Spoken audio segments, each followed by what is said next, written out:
NCI ನ್ಯೂಸ್ಗೆ ಸ್ವಾಗತ. ನಾನು ನಿಮ್ಮ PH ನಾಯ್ಕೋಡ್.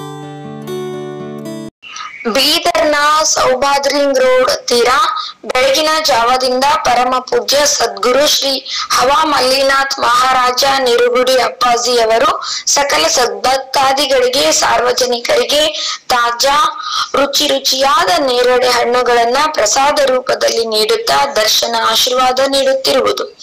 ಈ ರೀತಿಯಾಗಿ ನಡೆದಾಡುವ ದೇವರೆಂದೇ ಪ್ರಖ್ಯಾತರಾಗಿರುವ ಜೈ ಭಾರತ ಮಾತಾ ಸೇವಾ ಸಮಿತಿಯ ರಾಷ್ಟ್ರೀಯ ಸಂಸ್ಥಾಪಕ ಅಧ್ಯಕ್ಷರು ಆದ ಮಹಾದಾಸೋಹಿಗಳಾದ ಪೂಜ್ಯರು ನಿತ್ಯ ಹಣ್ಣು ಹಂಪಲ, ಕಬ್ಬಿನ ರಸ, ಚುಡುವ ಇತ್ಯಾದಿಗಳನ್ನ ಸಾರ್ವಜನಿಕ ರಸ್ತೆಗಳಲ್ಲಿ ಬಂದು ಬಿಸಿಲು, ಮಳೆ, ಚಳಿ, ಗಾಳಿಗಳಲ್ಲಿಯೂ ನಿರಂತರವಾಗಿ ಜನರಿಗೆ ಹಂಚುತ್ತಾ ದಾಸೋಹ ಕಾರ್ಯವನ್ನ ಮುಂದುವರೆಸಿದ್ದಾರೆ.